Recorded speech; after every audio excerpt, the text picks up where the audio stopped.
And it's going to be Galatians chapter 2. கலாத்தியர் 2ஆம் அதிகாரம். And it's going to be verses 16 through 20. 16ஆம் வசனத்திலிருந்து 20ஆம் வசனம் வரை. கலாத்தியர் specifically Galatians 2 chapter 20 is what I call my life verse. கலாத்தியர் 2ஆம் அதிகாரத்தை என்னுடைய வாழ்க்கைக்கான ஒரு வசனமா நான் எடுத்துக்கினேன். I love the whole Bible, but this verse has always really stuck out to me. நான் பைபிள்ல முழுசா நான் படிச்சிருக்கிறேன். ஆனா இந்த ஒரு 3-4 வசனங்கள் என் வாழ்க்கையில ரொம்ப பர்சனலா நான் அதை எடுத்துக்கினேன். I would encourage you to search the Bible for your own life verse. நான் உங்களுக்கு என்ன சொல்றேன்னு சொன்னா, உங்களுடைய பர்சனல் ஒரு வசனத்தை தெரிந்து கொள்ளும்படி வேதத்தை வாசிங்கன்னு நான் சொல்றேன். Everything we read in the Bible is important.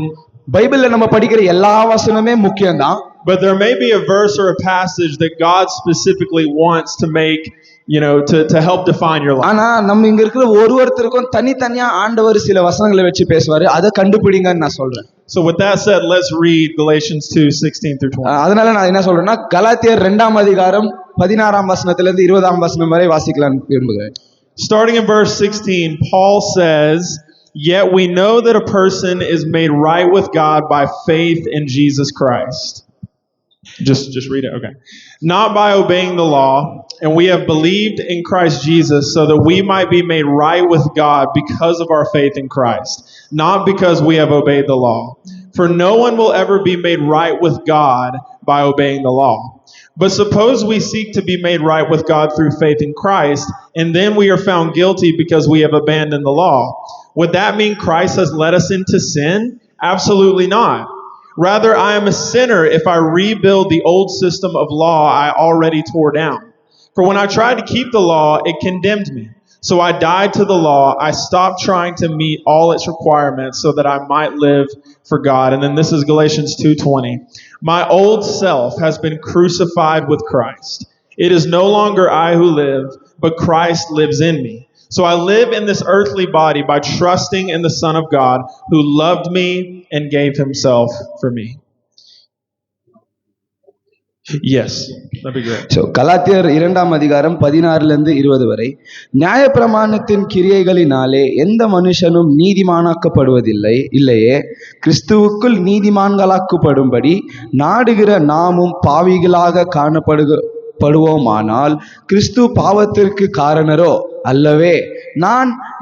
நான் இடித்து போட்டவைகளையே நான் மறுபடியும் கட்டினால் பிரமாணத்தை மீறுகிறவன் என்று காணப்படுவேன். தேவனுக்கென்று பிழைக்கும்படி நான் நியாயப்பிரமாணத்திற்கு மரித்தேன், கிறிஸ்துவுடனே கூட சிலுவையிலே அறையப்பட்டேன், ஆயினும் பிழைத்திருக்கிறேன். இனி நான் அல்ல, கிறிஸ்துவே எனக்குள் பிழைத்திருக்கிறார். நான் இப்பொழுது மாம்சத்தில் பிழைத்திருக்கிறதோ என்னில் அன்பு கூர்ந்து எனக்காக தம்மை தாமே ஒப்பு கொடுத்திருக்கிற தேவனுடைய குமாரனை பற்றும் விசுவாசத்தினாலே பிழைத்திருக்கிறேன். ஆமென். Amen. Amen. So there's so much we can learn here from what Paul is saying. Apostle Paul இங்க சொல்றதுல வச்சு நம்ம நிறைய விஷயத்தை கத்துக்க முடியும். But I think what he's really trying to say is that what you do is not what gets you saved. இங்க பவுல் இங்க என்ன சொல்றாருன்னா, நீ செய்கிற ஒரு கிரியை நிமித்தம் நீ ரட்சிக்கப்பட முடியாது. See, God is more concerned with who we are than what we do. ஆண்டவர் நம்ம யாருன்றது தான் அவருக்கு ரொம்ப இம்பார்ட்டண்டா இருக்குதே தவிர நம்ம என்ன செய்யறோம்ன்றது அவருக்கு முக்கியம் கிடையாது. God cares more about your heart than all the good things that you can do for him. உன்னுடைய இதயத்து மேல தான் ஆண்டவர் பற்றுதலா இருக்கிறார். நீ செய்யற மற்ற நல்ல விஷயங்களோ கெட்ட விஷயங்களோ ஆண்டவர் யோசிக்கிறது கிடையாது. The Bible says in Ephesians that you are saved by grace. எபேசியர்ல வசனம் என்ன சொல்லுதுன்னா, நீங்கள் கிருபையினாலே ரட்சிக்கப்பட்டீர்கள் என்று சொல்கிறது. It's not about how many times a day that you pray. நீ ஒரு நாளைக்கு எத்தனை முறை ஜெபிக்கிறன்றது பெருசு கிடையாது. Or how many hours you spend in worship per week. ஒரு வாரத்துல எத்தனை மணி நேரம் நீ ஆராதனை நேரத்தை செலுத்துறது கிடையாது. Or how many friends you have. உனக்கு எத்தனை நண்பர்கள் இருக்கிறாங்கன்றது கிடையாது. All that matters is the grace that God has given you in Jesus. இவைகள் யாவும் முக்கியம் கிடையாது. ஆனால் ஆண்டவருடைய கிருபை மாத்திரம் தான் முக்கியமாய் விளங்கப்படுகிறது. It's like we just sang in the song, you can't earn it, you can't deserve it. இப்ப நம்ம பாடின பாட்டுல பாத்தீங்கன்னா, நம்ம இதுக்கு பாத்திரவான்களே கிடையாது, நம்மளுக்கு இது தகுதியே கிடையாது. Grace is something that God gives to us freely without costing us anything. கிருபை என்பது ஆண்டவர் நமக்கு ஒரு ஃப்ரீயா கொடுத்த ஒரு ஈவன் நம்ம சொல்லலாம். And so we can't be led by both the law and by Christ. We must be led by one or the other. நம்ம நியாய பிரமாணத்தின் சேர்ந்து கிறிஸ்துவனுடன் சேர்ந்து நம்மளால வாழ்க்கை வாழ முடியாது. ரெண்டுல எதனா ஒன்னோட தான் நம்ம வாழ முடியும். See, when Paul said that we are dead to the law, he meant that we are free from the law. நம்ம இங்க பவுல் என்ன சொல்றாருன்னா நியாய பிரமாணத்தினாலே மரித்தீர்கள் என்று சொன்னால் நம்ம நியாய பிரமாணத்திற்கு கட்டுப்பட்டவர்கள் அல்ல. And when we are free from the law, we don't follow God because we're afraid he might punish us if we don't. நம்ம நியாய பிரமாணத்தினால கட்டுப்பட்டவர்கள் அல்லன்றதுனால நம்ம ஆண்டவரை தேடலன்னு சொன்னா, but we follow God because of the grace and the love that he has shown us. நம்ம ஆண்டவர் நமக்கு காமிச்ச கிருபையினால நம்ம அவரை பின்பற்றி கொண்டு வருகிறோம். See, in verse 20 when it says we are crucified with Christ, that doesn't mean physically, it means that spiritually inside we died on the cross with Jesus. 20வது வசனத்துல என்ன சொல்லுதுன்னு சொன்னா, கிறிஸ்துவுடனே கூட நாம் யாவர்களும் சிலுவையில் அறையப்பட்டிருக்கிறோம் சொன்னா, இந்த சரீரம் மூலமா இயேசு கிறிஸ்துவை சிலுவையில் அறைஞ்சாங்க பாத்தீங்களா, அது சொல்ல வரலாங்க. We are dead to sin, but we are alive in Christ. நம்ம பாவத்துல மரித்து ஆனா கிறிஸ்துவுடனே கூட உயிர்ப்பித்து இருக்கிறோம் என்று சொல்லுகிறார்கள். I think sometimes we can think of our old selves being crucified and that can make us sad. நம்ம சில நேரத்துல என்ன பண்ணுவோம் சொன்னா, நம்ம சிலுவையில அறைஞ்சிருக்கிறோம் சொன்னா அது நம்மள சில நேரத்துல துக்கப்படுத்தும். Because maybe we loved our way of living before Christ. What is it? Yeah, maybe we enjoyed the way of life before Jesus. நம்ம ஆண்டவரை ஏற்றுக்கிறதுக்கு முன்னாடி நம்ம வாழ்ந்த இந்த வாழ்க்கையை நம்ம ரொம்ப என்ஜாய் பண்ணிருப்போம். But when you accept Jesus as Lord, you realize that there is no better life than life with Jesus. ஆனா நம்ம இயேசு கிறிஸ்துவை இரட்சகராக நம்ம ஏற்றுக்கொண்டோம்னு சொன்னா இத காட்டிலும் ஒரு சந்தோஷமான இடம் வேற எதுவும் கிடையாது. See, Jesus is the greatest gift we could ever receive. நம்ம பெற்றுக்கொள்ளுதே மிக பெரிய ஒரு gift எதுன்னு சொன்னா அது இயேசு கிறிஸ்து மாத்திரம்தான். So I want to, with all this said, I would like to share with you my personal testimony and how I have been crucified. இதோடு கூட என்னோட தனிப்பட்ட சாட்சியை நான் எப்படி ரட்சிக்கப்பட்டேன்றதை நான் உங்க மத்தியில சொல்ல போறேன். See, I realized from an early age that God did not want me to just be perfect and without mistakes. நான் ரொம்ப பெர்ஃபெக்ட்டா இருக்கணும், நான் தப்பே செய்யக்கூடாது இருக்கணும் ஆண்டவர் விரும்புறாருன்றது நான் ரொம்ப சின்ன வயசுல நான் அத புரிஞ்சுக்கினேன். What he wants more than anything is my heart. அவருக்கு என்னோட இருதயம் தான் ரொம்ப முக்கியம்ன்றதை நான் புரிஞ்சுக்கினேன். And he wants your heart too. உங்களோட இருதயமும் அவருக்கு ரொம்ப முக்கியம். So I was, my parents raised me in the church. My parents are both Christians. என்னோட அப்பா அம்மா ரெண்டு பேரும் கிறிஸ்தவர்கள். நான் சபையில தான் வளர்ந்தேன். And so I can't remember a time where I was not in church. நான் சபையில இல்லாத நேரத்தையே என்னால நினைச்சு கூட பார்க்க முடியல. அந்த அளவுக்கு நான் சபையில தான் இருந்திருக்கிறேன். And I began attending the church that I'm actually here with, Lifegate Church, from the time I was about 11 years old. Okay, நான் 11 வருஷத்துல எனக்கு 11 வயசா இருக்கும்போது இந்த Lifegate சர்ச்ல நான் இருக்கிறேன். And I was very shy when I was younger. Is anybody else you a little shy, maybe not super talkative? நான் ரொம்ப சின்ன பையனா இருக்கிறப்போ இல்ல வாலிப வயசுல இருக்கிறப்போ ரொம்ப வெக்கப்பட்டிருந்தேன். இங்க யாராவது அப்படி இருக்கீங்களா? நான் ரொம்ப வெக்கப்பட்டேனே. Right, it may be a little harder to open up. For me, I was a very shy as a kid. நான் சின்ன பையனா இருக்கிறப்போ ரொம்ப வெக்கப்பட்டு இருந்தேன். But as I got older, I kind of began to be more talkative and more outgoing. ஆனா நாட்கள் செல்ல நிறைய பேசுவேன், நிறைய அப்படியே பழகி ரொம்ப சகஜமாயிட்டேன். But I remember thinking when I was very young, I thought nobody liked me. நான் ரொம்ப சின்ன பையனா இருக்கிறப்போ நான் என்ன நினைச்சேன்னு சொன்னா என்னை யாருக்குமே பிடிக்காதுன்னு நினைச்சேன். And so it was hard for me to think about that God could like me, that God could love me. அதுக்கப்புறம் எனக்குள்ள ஒரு எண்ணம் வந்துச்சு. என்னன்னு சொன்னா ஆண்டவர் என்னை நேசிப்பார் இல்லையா அப்படின்ற ஒரு எண்ணம் எனக்கு வந்துச்சு. When I was 13 years old, my family made a move across the country that caused me to have to leave my friends and the home that we lived in. எனக்கு 13 வயசு இருக்கிறப்போ எங்க அப்பா அம்மா என்ன பண்ணாங்கன்னு சொன்னா ஒரு ஊர்ல இருந்து இன்னொரு ஊருக்கு போனாங்க. அதாவது என் ஃப்ரெண்ட்ஸ் எல்லாம் விட்டுட்டு நான் வேற ஊருக்கு போயிட்டேன். And as a shy, kid, it made it even harder to make friends because I was in a totally different culture. ஒரு புதிய இடத்துக்கு புதிய கலாச்சாரம் நிறைந்த ஒரு இடத்துக்கு போறப்போ ஆல்ரெடி எனக்கு வெக்கம் இருக்கும் இல்லையா, அதனால என்னால புது ஃப்ரெண்ட்ஸை பண்ணிக்க முடியல. And when I lived where I grew up, most of my friends followed Jesus, but when I moved, that wasn't the case anymore. A lot of my friends did not follow Jesus. நான் ஆரம்பத்திலே நான் வாழ்ந்த இடத்துல அநேகர் கிறிஸ்தவங்க தான் இருப்பாங்க, நிறைய பேர் ஆண்டவரை நேசிக்கிறவங்க இருந்தாங்க. ஆனா நான் போன இடத்துல அப்படி கிடையாது. ஆண்டவரை பத்தி தெரியாத இடத்துக்கு நான் போய் சேர்ந்தேன். So I had to learn to make my faith my own in an environment where a lot of people didn't believe what I believe. நான் எப்படி எனக்கு ஒரு விசுவாசத்தை ஒரு சுற்றுச்சூழலை நான் ஏற்படுத்திக்கணும்னு சொன்னா என் பக்கத்துல இருக்கிறவங்க கூட என்ன கொஞ்சம் கொஞ்சம் கடினமா இருந்துச்சு அவங்களை என்ன ஏத்துக்கு. And in the city that we lived in, my parents and I joined a church. நாங்க போய் சேர்ந்த அந்த ஊர்ல ஒரு சபையில போய் சேர்ந்தோம். I was only 13 years old, but I began playing the drums in the church. சபையில நான் 13 வயசுல ட்ரம்ஸ் வாசிக்க ஆரம்பிச்சேன். And that's what helped me fall in love with being a part of the church and doing ministry. சபையிலும் ஊழியத்திலும் பங்கு பெறுவதற்காக அது ஒரு ஆரம்பமா எனக்கு தெரிஞ்சது. We only lived in this place for about a year and a half. ஒரு 1.5 வருஷம் தான் அந்த ஊர்ல நாங்க இருந்தோம். But in that time, my faith grew a lot. அந்த 1.5 வருஷத்துல என்னோட விசுவாசம் ரொம்பவும் அதிகரிச்சது. Eventually, we moved back to the area that I grew up in. திரும்பியும் நாங்க பழைய இடத்துக்கே திரும்பி நாங்க வந்துட்டோம். And I was able to be surrounded by many of the friends that I had grown up with. நான் கூட சேர்ந்து வளர்ந்த என்னோட பழைய நண்பர்கள் மத்தியில திரும்பவும் ஆண்டவர் என்ன கொண்டு வந்து சேர்த்தாரு. I began secondary school. Is that what you call it? I began secondary school around the time I was 14 years old. 14 வயசுல நான் ஹை ஸ்கூல் போய் சேர்ந்தேன். அவங்க செகண்டரி ஸ்கூல்னு சொல்லுவாங்க. நம்ம ஹை ஸ்கூல்ல போய் நான் 14 வயசுல சேர்ந்தேன். And I had this very solid faith in God during that time of my life. அந்த நாட்களிலேயே எனக்குள்ள ஆண்டவரை பற்றிதான ஒரு பெரிய விசுவாசம் எனக்குள்ள இருந்தது. But then when I got to high school, there was a whole new set of temptations that came my way. Okay, இப்போ அந்த ஹை ஸ்கூல் முடிஞ்சு இந்த ஃபர்ஸ்ட் அந்த டைம்ல எனக்குள்ள நிறைய ஒரு டெம்டேஷன்ஸ் நிறைய எனக்கு சோதனைகள் வந்தது. நிறைய சோதனைகள் வந்தது. And in that time it would have been very easy for me to live like the world instead of living for God. அந்த நேரத்துல ஆண்டவருக்கான ஒரு பிரித்தெடுக்கப்பட்ட வாழ்க்கைய வாழ உலகத்தை விட்டு ஆண்டவருக்கான ஒரு பிரித்தெடுக்கப்பட்ட வாழ்க்கை வாழ எனக்கு ரொம்ப கடினமா இருந்தது.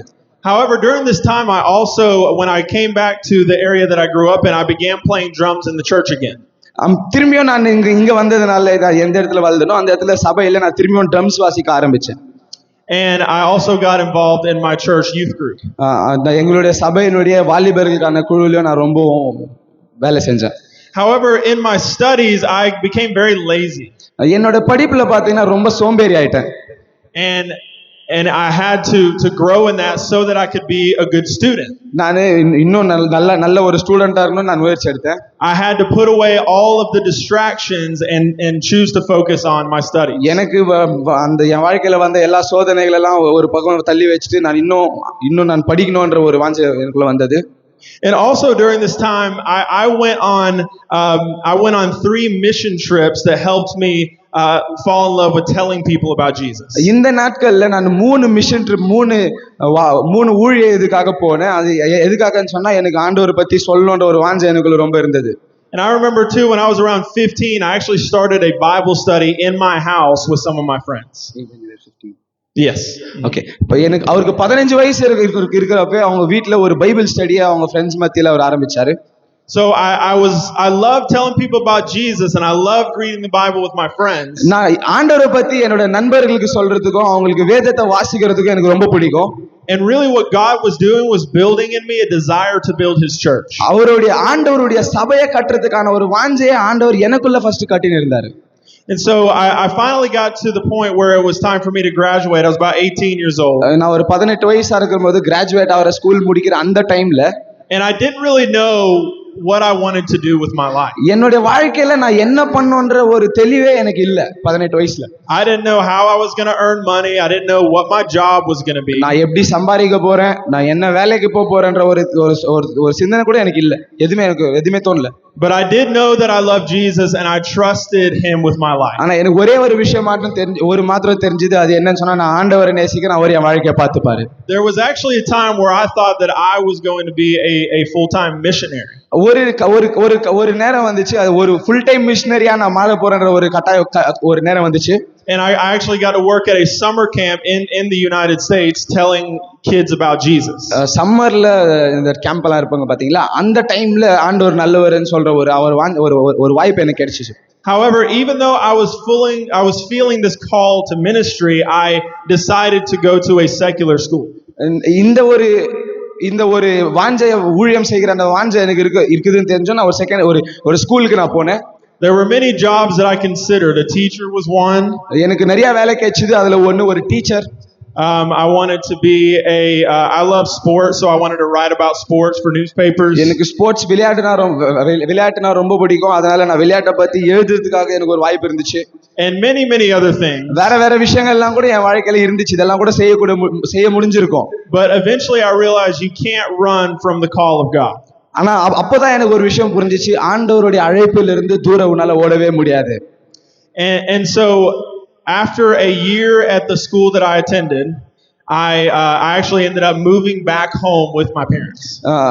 இந்த ஸ்கூல் நான் ஒரு வருஷம் படிச்ச அப்புறம் திரும்பவும் நான் எங்க அப்பா அம்மா கிட்டே போய் சேர்ந்தேன். And I felt very ashamed because I thought that when you leave, you're not supposed to come back. அப்போதான் எனக்கு ஒரு விஷயத்துல நான் வெக்கப்பட்டேன். நீ வெளியே போயிட்டேன்னா திரும்பி உன்னால வர முடியாதுன்றது எனக்கு ஒரு வெக்கமா இருந்துச்சு அது. And I saw many of my friends going on to other schools and getting their degrees, and I felt like I had failed in some way. என்னோட நிறைய நண்பர்கள் என்ன பண்ணுவாங்க சொன்னா அவங்களோட அப்பா அம்மா விட்டுட்டு தூரம் போய் படிச்சு டிகிரி எல்லாம் வாங்குவாங்க. ஆனா நான் போயிட்டு ஒரு வருஷத்துலயே திரும்பி வந்துறதுனால நான் தோத்துட்டேன்னு நினைச்சேன். And but what I had to do was trust that God still had a plan for my life. ஆனா நான் ஒரே ஒரு விஷயத்தை மாத்திரம் தான் நம்பினேன். என்னன்னு சொன்னா ஆண்டவர் என்னோட வாழ்க்கையில ஒரு திட்டத்தை வச்சிருக்காரு. And I could have just tried to do what all my friends were doing. நான் என் ஃப்ரெண்ட்ஸ் எல்லாம் என்ன பண்ணாங்களோ அதையும் என்னால செஞ்சிருக்க முடியும். But I knew that wasn't God's plan. ஆனா அது ஆண்டவருடைய திட்டம் என் வாழ்க்கையில கிடையாது. And so in the fall of 2015, when I was 19 years old, 2015 வருஷம் எனக்கு 19 வயசு. அந்த நேரத்துல I received a message from my old youth pastor, Michael Adams. என்னுடைய பழைய யூத் பாஸ்டர் மைக்கேல் இடத்துல இருந்து ஒரு மெசேஜ் எனக்கு வந்தது. And he just told me he wanted to get lunch and just catch up. We hadn't seen each other in some time. அவர் என்ன சொன்னாருன்னா உன்னை பார்த்து ரொம்ப நாள் ஆச்சு, வா நம்ம சாப்பிட வெளியே போலான்னு கூப்பிட்டாரு. And so I went to the lunch with Pastor Michael. Pastor Michaelோட லஞ்ச் சாப்பிட போயிருந்தேன். And at that lunch, he told me, we were catching up, and he told me that him and his wife, Amy, both of them were my youth pastors. He said that they had been thinking about me and praying about me lately. Pastor அப்போ நாங்க சாப்பிட வெளியே போனப்ப pastor என்ன சொல்றாரு, அவரும் அவருடைய துணைவியார் ஏமி அவர்களும் எனக்காகவும் என்னுடைய ஊழியத்துக்காகவும் என்னோட வாழ்க்கைக்காகவும் ரொம்ப ஜெபம் பண்றாங்கன்றதை நான் தெரிஞ்சுக்கினேன். And I remember thinking, I wonder why they're thinking about me so much. They have so many people that they're influencing. Why are they thinking about me? அப்போ எனக்கு ஒரு விஷயம் புரிஞ்சிச்சு. அவங்க நிறைய பேருக்கு ஊழியம் செய்றாங்க, நிறைய பேர் அவங்களுக்கு தெரிஞ்சு இருக்கிறாங்க. ஆனாலும் ஏன் என்ன பத்தி ஜெபிக்கிறாங்க, என்ன பத்தி ஏன் அவங்களுக்குள்ள ஒரு இந்த விஷயம் வந்துச்சுன்னு நான் யோசிச்சேன். But years before, Pastor Michael and some of my youth leaders were the first ones to tell me that they saw the call of God inside me. ஆனா அப்பதான் எனக்கு சில விஷயம் புரிஞ்சிச்சு. பாஸ்டர் மைக்கேலும் அப்போ இருந்த சில ஊழியக்காரங்களும் என் வாழ்க்கையில ஆண்டவருக்கான அழைப்பு இருக்குதுன்னு அவங்க எனக்கு சொன்னாங்க. But when they said it before, I didn't understand. But then when he said it again, my heart began to understand. அவர் முதல்ல சொன்னப்போ எனக்கு அந்த விஷயம் புரியல. ஆனா அவர் மீண்டும் அதை சொல்றப்போ என்னோட இருதயம் அதை ஏற்றுக்கொள்ளுச்சு. So he asked me if I wanted to start serving teenagers, and I was only 19 years old at the time. அவர் என்ன கேட்டாரு, நீ வாலிபர்கள் மத்தியில ஊழியம் செய்ய தயாரா இருக்கிறியா? அப்போ எனக்கு 19 வயசு தான் ஆச்சு. I was barely older than the students that I was going to be mentoring and pastoring. நான் ஊழியம் செய்யற போறவங்க என்னோட பெரியவங்களா தான் இருந்தாங்க. நான் அவங்களோட சின்ன பையனா தான் இருந்தேன். So I didn't feel very qualified at that time. So அவங்களுக்கு ஊழியம் செய்யறதுக்கு நான் தகுதியானவனான்றது எனக்கு அந்த நேரத்துல தெரியல. But again, God's call cannot be taken back. ஆனா ஆண்டவரோட அழைப்பு உங்க வாழ்க்கை விட்டு நீங்காது. And what God calls you to do, he will equip you to do it. ஆண்டவர் உன்னை ஒரு வேலையை செய்யறதுக்கு அழைச்சார்னா உன்னை தகுதிப்படுத்த அவரோட வேலை. And so there were a lot of hard and difficult lessons early on. ஆரம்ப காலத்துல अनेक பிரச்சனைகள் ரொம்ப கடினமான நாட்கள் எல்லாம் உண்டு. But over time God helped me see the man he had called me to be. நாட்கள் செல்ல ஆண்டவர் நான் யாருன்றதே எனக்கு புரிய வச்சார். And around that time too, I connected with an old friend that I had in high school. Her name was Madison. அந்த நேரத்துல என்னோட பழைய நண்பர் மேடிசன் என்ற அவரோட மீண்டும் ஒரு தொடர்பு ஏற்பட்டது. And her and I were friends in high school, but we had not spoken in some time. High school படிக்கிறப்ப நாங்க ரெண்டு பேர் ஃப்ரெண்ட்ஸா இருந்தோம். ஆனா ரொம்ப நாட்கள் பேசல. However, once we reconnected, we realized that there was something there, like a relationship. ஆனா ரொம்ப நாள் கழிச்சு நாங்க திரும்பி பேசினப்போ ஒரு விஷயம் எங்களுக்கு புரிஞ்சிச்சு. என்னன்னு சொன்னா, ஆமா ஏதோ ஒன்னு இருக்குது எங்களுக்குள்ள. And I'm proud to say now that she's my wife of 6 years and we have 3 boys together. நான் இந்த விஷயத்த சொல்றது ரொம்ப பெருமைப்படுறேன். என்னன்னு சொன்னா நாங்க 2 பேரும் கல்யாணம் பண்ணிக்கணும் 6 வருஷம் ஆகுது. And so I began to see my life falling into place and God was leading the way. I began to see my life coming together the right way. God was leading the way. என்னோட வாழ்க்கை மீண்டுமா ஒரு விஷயத்தை நோக்கி வந்துச்சு. ஆண்டவர் எங்களோட வாழ்க்கையை முன்னின்று நடத்தி கொண்டு வந்தார். And so for the last 8 years I've been serving as the youth pastor at our church. கடந்த 8 வருஷமா எங்களோட சபையில யூத் பாஸ்டரா இருக்கிறேன். And it's been the greatest 8 years of my life. என்னோட வாழ்க்கையில மிகச்சிறந்த ஒரு 8 வருஷமா இந்த 8 வருஷம் இருக்குது. And so the lesson that we learn here is that I used to think that I had to be perfect to be used by God. நான் இந்த விஷயத்துல ஒரு பாடத்தை நான் கத்துக்கினேன். என்னன்னு சொன்னா நான் ரொம்ப கரெக்டா இருந்தா மட்டும் தான் ஆண்டவர் என்னை எடுத்து பயன்படுத்துவார்னு நினைச்சிருந்தேன். And that if I struggled in any way that I wasn't qualified to be used by God. நான் ஏதோ ஒரு விஷயத்துல கஷ்டப்பட்டேன்னு சொன்னா நான் இந்த ஊழியம் செய்யறதுக்கு தகுதியானவன் இல்லை என்று நினைச்சிருந்தேன். See, God is looking for available people. He's not looking for perfect people. ஆண்டவர் அவைலபிள் பீப்புள், அதாவது ஆண்டவர் அவங்க ஊழியம் செய்யறதுக்கு யாரெல்லாம் இருக்கிறாங்களோ அவங்கள தான் தேடுறாரு. ரொம்ப பர்ஃபெக்ட்டா இருக்கிறவங்களை எதிர்பார்க்கறது கிடையாது. God is just looking for people who will simply say yes to his plan. ஆண்டவர் யாரை எதிர்பார்க்கிறாரு சொன்னா சிம்பிளா ஆமா நான் உங்க ஊழியத்தை செய்யறதுக்கு நான் இருக்கிறேன்னு சொல்றவங்கள தான் ஆண்டவர் எதிர்பார்க்கிறாரு. He's looking for people who will fully and completely identify themselves with him. அவரோடு கூட தன்னை தானே அவங்க புரிஞ்சுக்கிறவங்கள தான் ஆண்டவர் எதிர்பார்க்கிறாரு. So every day I have to put my old self to death. தினமும் நான் என்ன செய்யணும் சொன்னா என்னுடைய பழைய வாழ்க்கையை நான் சாகடிக்கணும். So that the new man can come to life. அதனால எனக்குள்ள இருக்கிற புதிய மனுஷன் ஆண்டவருக்காக வருவான். And so a few lessons that I just want to leave you with 3 lessons. உங்களுக்காக நான் ஒரு 3 பாடத்தை நான் இன்னைக்கு சொல்ல போறேன். என் வாழ்க்கையில இருந்து ஒரு 3 பாடத்தை நான் சொல்ல போறேன். The first one is live under the grace of God. ஆண்டவருடைய கிருபையினால வாழ்க்கைய வாழுங்க. இதுதான் முதல் விஷயம். ஆண்டவருடைய கிருபையினால வாழ்க்கைய வாழுங்க. See, God's grace is always with you. ஆண்டவருடைய கிருபை எப்போதுமே நம்மோடு கூட இருக்கிறது. It will never let you go. நம்மள விட்டு கொடுக்கவே கொடுக்காது. And it's, remember, as we sang in the song, it's not something you deserve or you earn. அது நம்ம பாட்டுல பாடின மாதிரி சொன்னா நம்ம அதுக்கு தகுதியானவர்கள் கிடையாது. நம்ம அதை சம்பாரிச்சதும் கிடையாது. But it's what God gives you anyway because he loves you. ஆனா அது ஆண்டவர் நமக்கு கிருபை ஈவாய் கொடுத்தார். ஏன்னா அவர் நம்மளை நேசிக்கிறார். The second lesson is we must die to the old self, who we were before Jesus. இரண்டாவது பாடம் என்னன்னு சொன்னா இயேசு கிறிஸ்துவை ஏற்றுக்கொள்வதற்கு முன்பதாக இருந்த நம்மளுடைய சுய வாழ்க்கையை நம்ம சாகடிக்கணும். When you feel like you want to go back to your old way of living, just remember what Jesus did for you. நம்ம எப்பயாவது நம்மளோட வாழ்க்கையில நம்ம பழைய வாழ்க்கைக்கு திரும்பி போயிடலாம்னு நினைச்சு ஒரு எண்ணம் வந்துச்சுன்னா ஆண்டவர் நமக்காக என்ன செஞ்சாருன்றதை நினைச்சுங்க. And remember what he has called you to in your life. எதுக்காக நம்மள அழைச்சாரு, நம்மளோட வாழ்க்கையில அவரோட அழைப்பு என்னன்றதை ஞாபகம் வச்சுக்கோங்க. My life story probably sounds very different from yours. உங்களுடைய வாழ்க்கையை காட்டிலும் என்னோட வாழ்க்கை ரொம்ப வித்தியாசமா தெரிகிறது. But God has still been good and the evidence is he brought you here today. ஆனா ஆண்டவர் ரொம்ப நல்லவரா இருக்காரு. ஏன்னு சொன்னா அவர் இந்த இடத்துல உங்களை கொண்டு வந்திருக்கிறார்.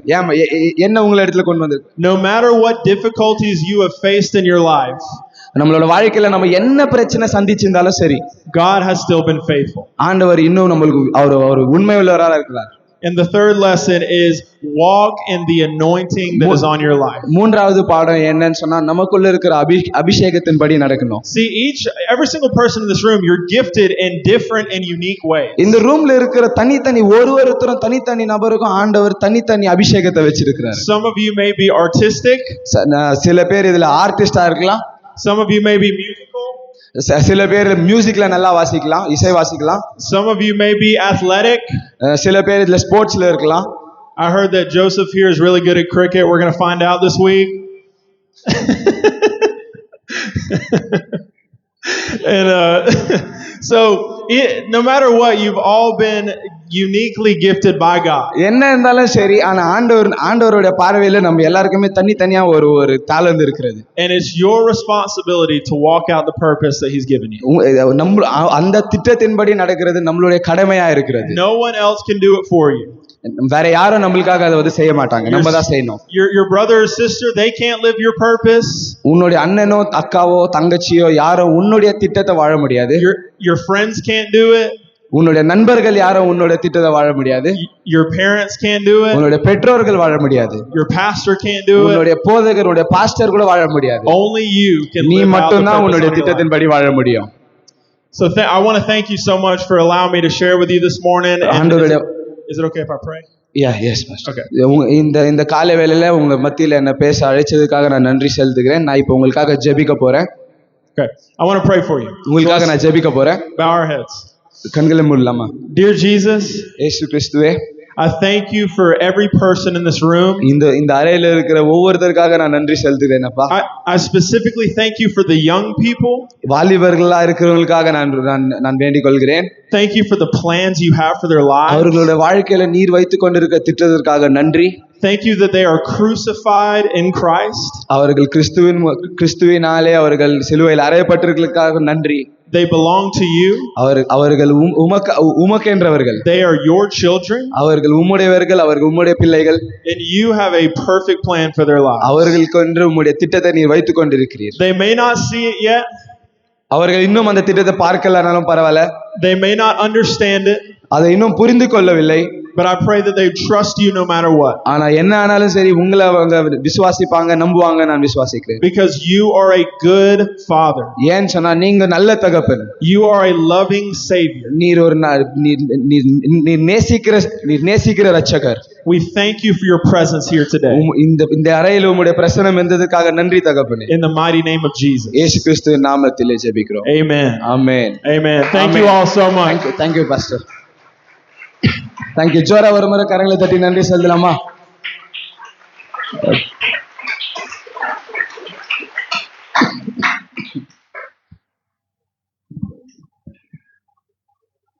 Thank you Pastor K. Thank you.